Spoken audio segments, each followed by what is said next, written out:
Hi, my name is Ron Kedar. I'm an FAE with Inside Secure. If you didn't recognize, my accent is Israeli. I worked, in my background, I'm a security architect. I worked for Qualcomm for 20 years, filed 30 patents, and designed security solutions for IoT, content protection, memory access control, and more. After that, I co-founded a startup where we designed a security solution for IoT wherever they are, protecting them from the router. We had a great solution, but ran out of cash. So I joined Inside Secure, was very impressed with their solutions. And I want to talk with you today about my experience on securing IoT products. So those news are old. I don't want to spend time with you on that. I really want to address new trends that I see. So first is what we have seen with WikiLeaks. Governments with motivation and major or criminal organizations are basically building tools to hack IoT devices, your devices. Everything that is mainstream is on their radar.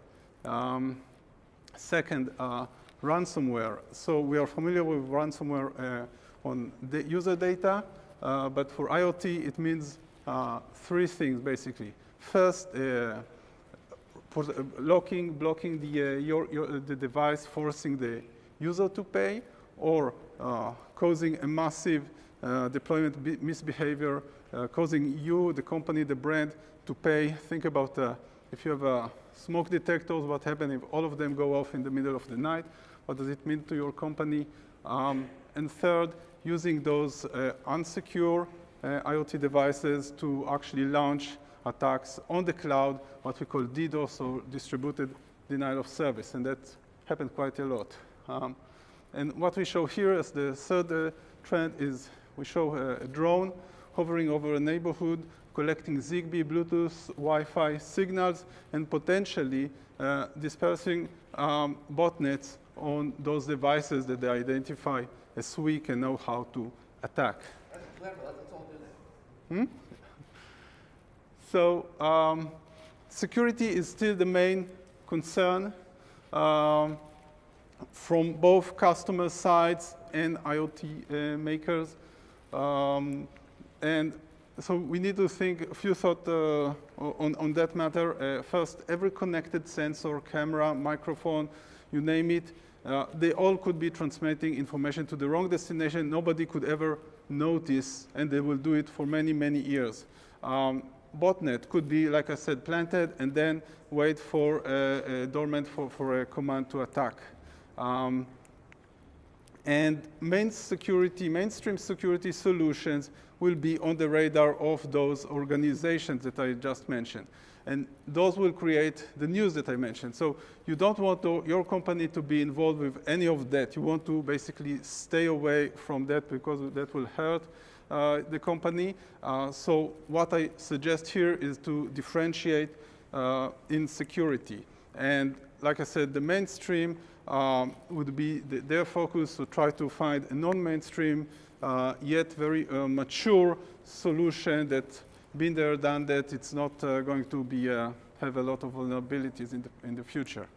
And we are familiar with the motivations to attacks. I want to just mention some types of attacks. So theft, very simple: cheating on payment system, cheating on power meters, unlocking cars. Privacy, like I mentioned, collecting information on the user, behavior, videos, etc. Also, I mentioned the ransomware, causing the devices not to function or misbehave unless they get paid. And the DDoS, like I mentioned, the security solutions with. Can we ask you to use the mic? Okay. Thank you. Okay. So solutions that are not very well protected, then they could be running the botnets, and those will attack the cloud. And those botnets, by the way, can do all the other types of attacks. So before I move from the problems to the solution, let me introduce Inside Secure, 22 years in business. We have security solutions. We arrange them in 4 product lines. The first is the Shield. This is the software product lines for the mobile applications. So if your IoT involved with require mobile application, we have solutions that address payment, healthcare, privacy, etc. We just recently announced that we got certification from both MasterCard and Visa on our solution on downloadable applications. So consider those. Next product line is content protection, DRMs embedded in the cloud or downloadable. Not very relevant for our business, but just to mention them. And next is the security IP, hardware IP. Those are the crypto engines of all size and speeds, starting from very low end to very high end, 400 gigabit and above for the clouds and data centers. And we wrap them in different functionalities like security protocols for IPsec, MACsec, TLS, etc. Another wrapper would be the HSM, the hardware security module that I will mention in the next slides, and others. And they are all either FIPS certified or FIPS ready, depending on the versions. The next product line would be the security protocols, software solutions, VPNs. Again, crypto engines or the algorithms are in software, FIPS certified, and they are used by many leading vendors in data centers, gateways, printers, IoT, mobile phones, etc. And just to mention, these are some of our top customers. We have many more, but I cannot disclose them.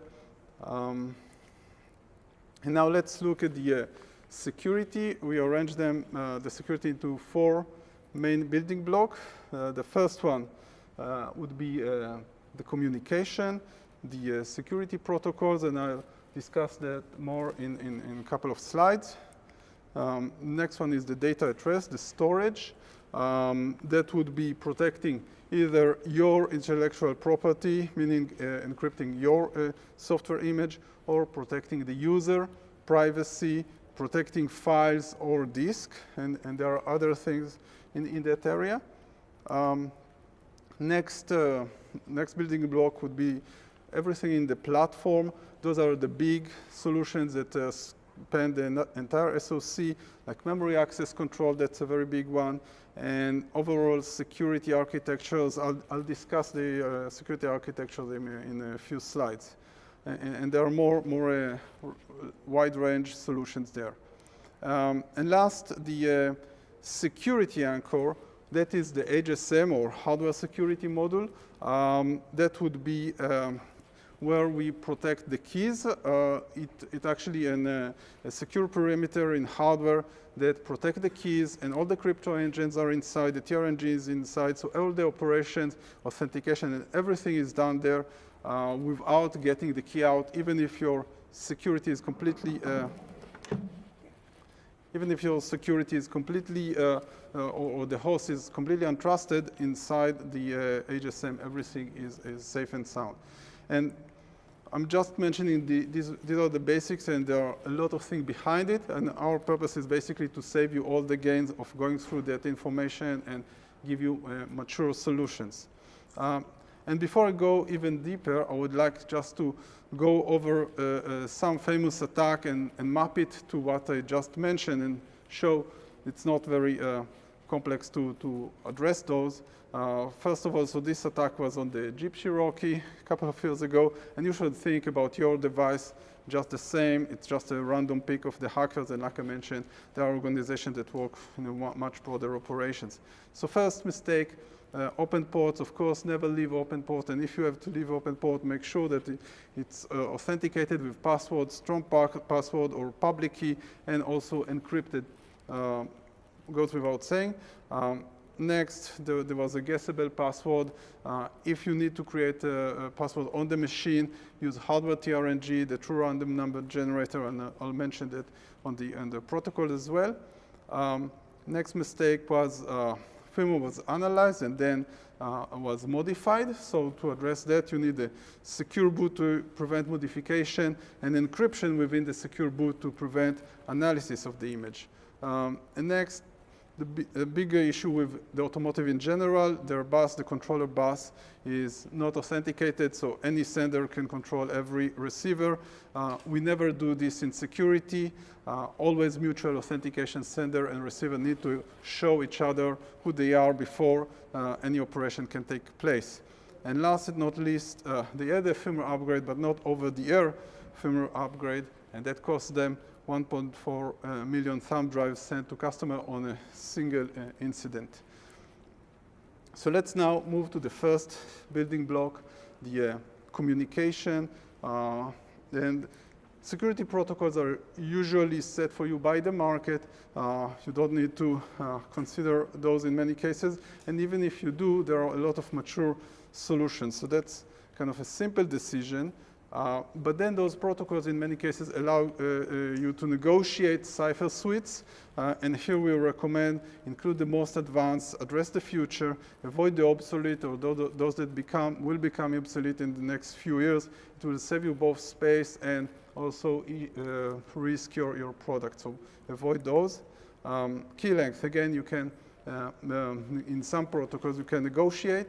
And you should address your product lifespan. The longer lifespan you expect, the longer the key should be for those solutions. And software upgrade, again, the protocols are your security front end. They are going to get most of the attacks, and you need to be ready to prepare to replace them on a massive deployment at the very urgent operation. And FIPS is usually required by federal agencies, but also required by carriers and favored by many other customers. So that's an opportunity for you to differentiate and get show more advanced solutions. Now, if we look at the protocols itself, I split it into three phases. First is the authentication. Like I mentioned, both sides need to show that they have a secret, and this secret you must protect it. And we recommend to use hardware to do it, like the HSM that I just mentioned, the hardware security module. Second is the session key. So every session would have a new key, a unique key, and we want it to be unpredictable. And for that, we need the TRNG, the True Random Number Generator. And just a couple of days ago, we announced that we have a solution, a breakthrough in that area, a patent pending new TRNG extremely fast. And third, data flow. Once you got the session key in place, you start to encrypt it. There you need the hardware crypto accelerator just to save cycles, etc. So that's about it here. And I want to give an example on our product. We call it the Guard TLS toolkit, and we compare it here against OpenSSL. So you can see that it's 20 times more efficient in resources per connection, even more efficient in the image footprint. And image footprint size, it's not just efficiency in space, it's also in terms of security. It's less bug, less APIs, less attack surface. So much better solution. And we also, like I mentioned, we provide an option to get it with a FIPS certification, and we offer also optional proprietary license, so you don't have the GPL infection, and it's not infected by all the infamous attacks on OpenSSL, like Heartbleed and others. So that's very attractive solution. And we even have a much smaller one, what we call the TLS Tiny, and that would be like 600 bytes per connection and less than 10 kilobytes per the entire image for very small and limited products. Now, I want to move to the platform, security platform, and discuss 4 different architecture. So the first one is the software only. So we show here the SoC and the memory and all the secrets and everything. All your security is basically in the memory. There is no way to protect it. You cannot have a secure boot or hide keys. You can still have those tools of communication and have the system secure from the outside, but once the hacker is inside, basically there are no walls there. And even if you have a crypto engine, it basically, if the key came from the software, the crypto engine, it's just an accelerator. It doesn't add to your security. Next would be a separate ASIC. So you don't want to change your hardware, but you want just to change, add the security. So you have a separate a solution like TPM or SIM card. Those are extremely secure solution.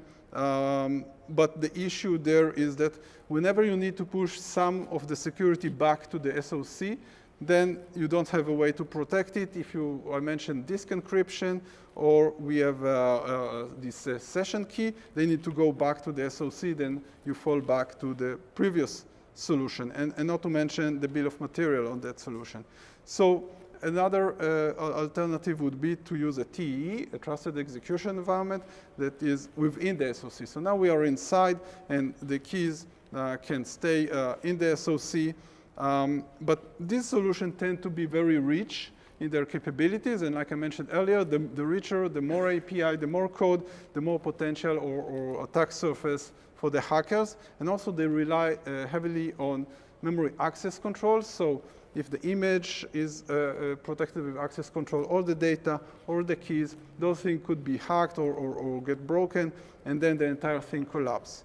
So what I would recommend is to use this embedded HSM. It's a hardware solution within the SoC that the key never leaves, and all the operation of the key done within the HSM. So even if your entire SoC is untrusted or broken or rooted, the HSM still stands, and we can also have a direct connection to the hardware accelerator, and now the security perimeter become both the hardware accelerators and the HSM, and we can work also with a TEE. And I would like to discuss these two architecture with the TEE and without the TEE in the next slide.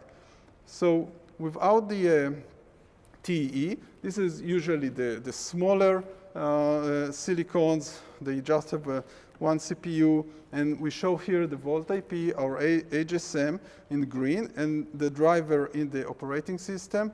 And that's very secure. And like I mentioned, there is a full isolation between the two address spaces using this mailbox. So basically, there is no way to reach from the address space of the big SoC to the Volt IP, to the HSM. It's completely separate. And the larger one, we just show how scalable the solution is. We provide more mailboxes, and now we can have the TE and more CPUs or cores or virtual machines, hypervisor, you name it. Each one will get its own mailbox, and they have full isolation. Everyone thinks that they own their the Volt IP, and the Volt IP actually run a scheduler underneath and serve them all in a round-robin fashion, and also isolate their identity within.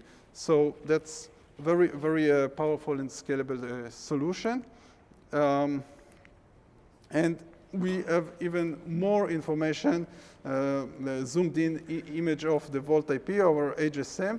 I have no time to go over it, but I want to emphasize a few points. First, it's, like I mentioned, FIPS certified with side channel protection, anti-tampering detection, scalability of crypto engines within the HSM or without. Within, we can select which core to include. And like I said earlier, we have a trade-off between size and speed for each one of them. And if you have external third-party or HDCP or disk encryption, you name it, we can have a bus for those keys going directly to those cryptos. I will answer once I'll finish the presentation very shortly. Last but not least, we have a TLS endpoint here. So we basically can authenticate the device remotely, and we also can deliver keys over the air through the TLS tunnel. And we can do also remote operation, secure operation, like if you have SKU management or subscription management, or you name it, whatever you want to monetize and remotely control, you can do it through this TLS tunnel. And let me just show an example here on how we put everything together. I will take a solution from the Guard product line and from Vault product lines. So from Guard, I can take the VPN, either the TLS Tiny that I just mentioned, or IPsec.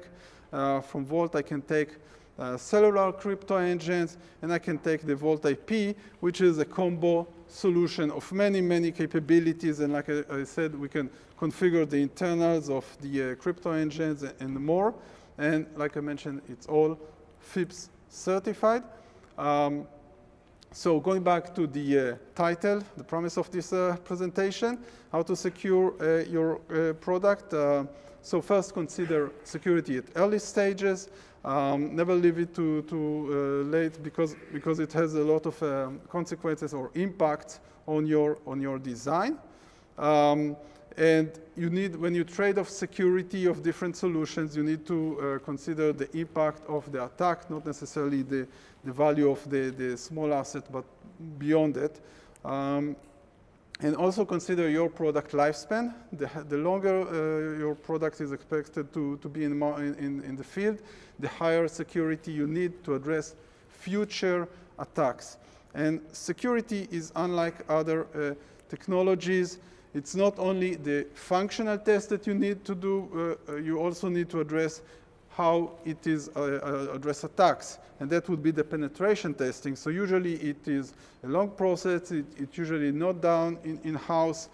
So you cannot link it to your regression process. It's expensive, and it doesn't provide you the coverage metrics that you are looking for. So what you should look is, again, look for a market-proven solution, mature solutions that have been there, done that.